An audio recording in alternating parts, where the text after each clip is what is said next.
Hello students, very nice day. In previous video, I have explained many things of the grammar, but now today I would like to clear and let's start a new chapter, that is transformation. Transformation of sentences. To transform a sentence is to change its form to another grammatical form without changing or without altering its sense. हम वाक्य के बिना अर्थ को बिना बदले एक grammar के स्वरूप से दूसरे ग्रामर के स्वरूप में बदलते हैं, बस यही ट्रांसफॉर्मेशन है। जैसे शी इज ब्यूटीफुल, तो शी इज नॉट अगली, वह सुंदर है तो वह भद्दी नहीं है, वह क्रूप नहीं है।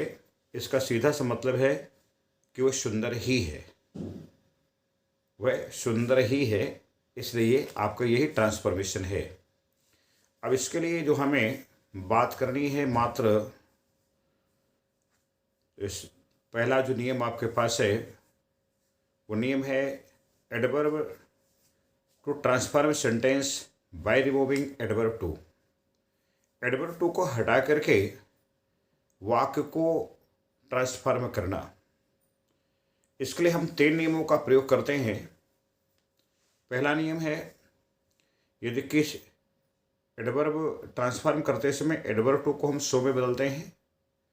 इसके बाद एडजेक्टिव का प्रयोग होता है। एडजेक्टिव के बाद हम कंजक्शन दैट लेके आते हैं। दैट के बाद सब्जेक्ट, वही सब्जेक्ट जो कि आपके वाक्य के प्रारंभ में था।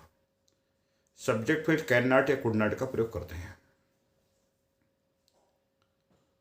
For example, she is too weak to work, वह इतनी कमजोर है, काम नहीं कर सकती। She is so weak that she can not work, हम टू को सो में लेंगे, कंजक्शन दैट, इसके बाद एडजेक्टिव है, फिर दैट आया, तो she is so weak that she can not work. इसके बाद हम जो देख रहे हैं दूसरा नियम है, यदि किसी वाक्य का कर्ता निर्जीव हो। स्पष्ट नियम है, यदि किसी वाक्य का कर्ता निर्जीव हो तो ट्रांसफॉर्म करते समय जो अभी आपके एडजेक्टिव के बाद फार में आएगा तो आई में करेंगे, फार ही में आएगा तो ही में करेंगे, फार दे में आएगा तो दे में करेंगे, फार हर आएगा तो सी में करेंगे, फार अस आएगा तो बी में करेंगे। अर्थात जो भी फार के बाद ऑब्जेक्टिव केस में आएगा उसको हम दैट के बाद सब्जेक्ट बना देंगे। For example, the tree is too high for me to climb. The tree is too high for me to climb, तो ये बनेगा the tree is so high that I can not climb. ये आपका transformation हुआ। तीसरा महत्वपूर्ण नियम है, यदि किसी वाक्य में केवल एडवर्ब टू का प्रयोग हो तो ऐसी स्थिति में हम ट्रांसफॉर्म करते समय, हम उस वाक्य को जब ट्रांसफॉर्म करेंगे तो ट्रांसफॉर्म करते समय एडवर्ब टू को हम सो में नहीं बदलेंगे, उसको हम over, extremely, beyond the proper limit, excessively भी है, over, extremely, excessively, beyond the proper limit, ये 4 वर्ड हैं, और भी बहुत सारे हैं, आप 3-4 को ही समझ लो। ऐसे करना क्या है, यहाँ पर जो ओवर है, एक्सट्रीमली है, एक्सेसिवली है, इसका प्रयोग हम उस जो एडवर्ब टू है उसके स्थान पर करेंगे। लेकिन जहाँ पर बियॉन्ड द प्रॉपर लिमिट है तो बियॉन्ड द प्रॉपर लिमिट को हम वाक्य के सबसे अंत में ले जाएंगे।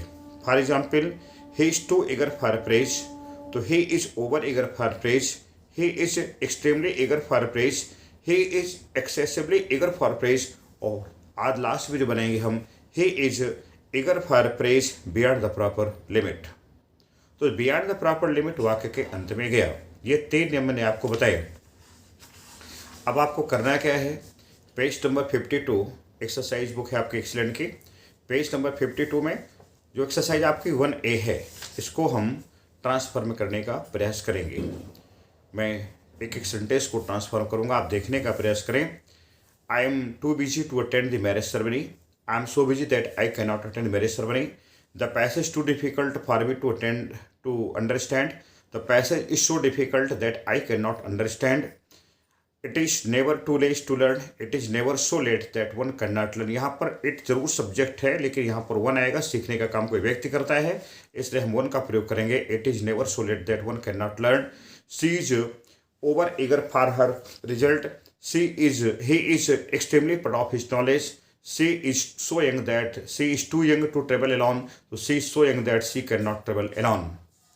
मोहन इज टू स्ट्रांग, इस सेंटेंस पे आपको ध्यान देना पड़ेगा, कई बार गलती होती है, सबसे गलती होती है यहाँ पर। मोहन जैसे नियम नंबर 2 बिल्कुल भी काम यहाँ पर नहीं करेगा। Mohan is too strong for me to be defeated, passive voice में है, स्ट्रांग मोहन है, तो Mohan is so strong that he can not be defeated by me.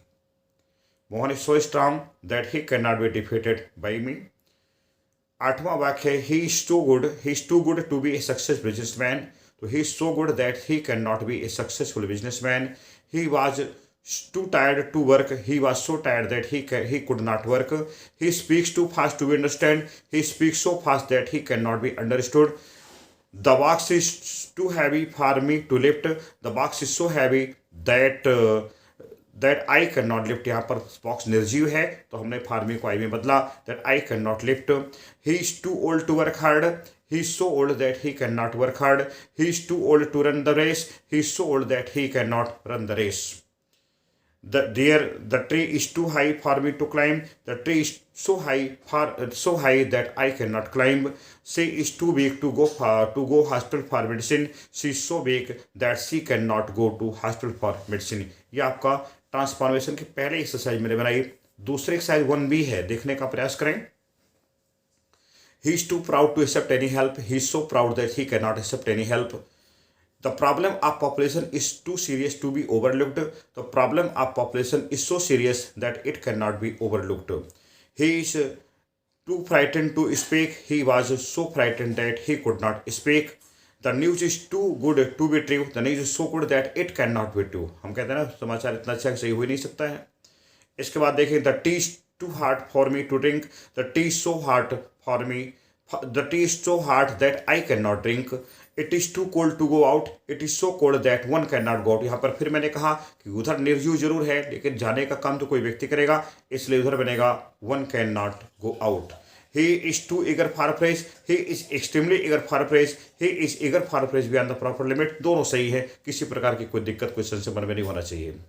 The knife is too blunt to sharpen the pencil with. The knife is so blunt that one cannot sharpen the pencil with. या it cannot, one आएगा क्योंकि उस pencil छीलने का काम कोई व्यक्ति करेगा। One cannot sharpen the pencil with. He is too ill to do anything. He is so ill that he cannot do anything. He is too kind-hearted to be successful administrator.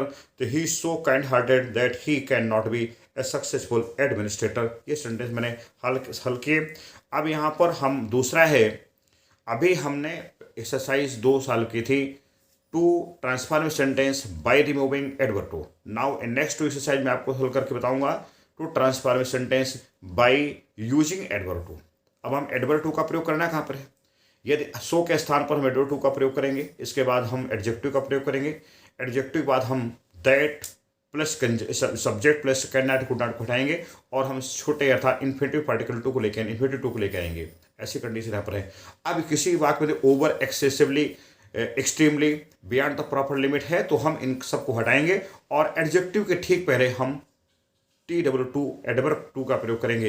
यदि किसी वाक्य में कर्ता निर्जीव है और बाद में दैट आई हुआ है, दैट ही हुआ है, तो उसको फॉर मी, फॉर हिम जैसे हम करके भी आए, हम ठीक वैसे उल्टा काम यहाँ पर करने का प्रयास करेंगे। I would like to solve exercise number 2A in page number 53। Please try to understand and मैं समझ रहा हूँ आपको पुस्तक लेकर जरूर बैठना चाहिए। If you do not have book, I think that you can say that इस तरह बहुत लेवल बहुत हाई हो गया। सम स्टूडेंट्स कमेंट दैट बहुत स्पीड तेज हो गई, लेवल बहुत हाई हो गया, तो लेवल हाई नहीं है, आप थोड़ा पुस्तक लेके बैठें। या फिर if you don't have book तो आप यही कहेंगे कि उसको समझ नहीं आ रहा है और आएगा भी नहीं समझ में क्योंकि सेंटेंस इतने नहीं है। तो हम दूसरा 2A का पहला सेंटेंस हल करेंगे। He is so lazy that he can not keep pace with you, तो he is too lazy to keep pace with you. He is so hard that it can not be broken, it is too hard to be broken. She speaks so fast that she cannot be followed. So she speaks too fast to be followed. It is so heavy that none can lift. It is too heavy to lift it. The problem is so complicated that this little child cannot solve it. The problem is so complicated for this little child to solve it. He was cruel beyond the proper limit. तो he was too cruel. मैंने कहा था beyond the proper limit उठा करके adjective के ठीक पहले हम टू एडवर्ब टू का प्रयोग करेंगे, वही मैंने किया। He is too cruel, you are so weak that you can not स्पॉक, you are too weak to walk. He is so poor that he cannot buy this watch. He is too poor that to buy this watch. The mountain is so high that none can climb it. The mountain is too high to climb it. It is excessively cold. It is too cold. Exercise 2 भी हम देखेंगे, इसी नियम से बनने वाली exercise है। पहला sentence, Gopal is so fat that he can not sit, Gopal is too fat to sit. He speaks too so fast that we can not follow him, he speaks too fast for us to follow him. The book is so costly that I cannot buy it, the book is too costly for me to buy it. One is never so old that one cannot learn, one is never too old to learn. The trees are so valuable that we should not fell them unnecessarily, the trees are too valuable for us to fell them unnecessarily. The crowd was so large that the police could not control it. The crowd was too large for the police to control it. She was so shy that she did not speak a word. She was too shy to speak a word. The book was so interesting that I could not put it aside without finishing it. The book was too interesting for me to put it aside without finishing it. The class is noisy beyond the proper limit. The class is too noisy. The room is so dirty that we cannot sit in it. The room is too dirty for us to sit in it. I have solved for exercise 2A, 1A, 1B, 2A and 2B. That's all for this period. If you liked my video, please like and share. Please comment also, because आपके comment से कुछ ना कुछ हमको ऊर्जा मिलती है कि हमें आगे करना क्या है। यदि आपको कोई भी एक्सरसाइज ग्रामर की हल कराना है एक्सीलेंट बुक के, आप प्लीज़ मैसेज करिए, कॉन्टैक्ट करिए, एंड मैं आप प्रयास करता हूँ कि आपको बहुत से उसको कराऊँ। That's all for this period.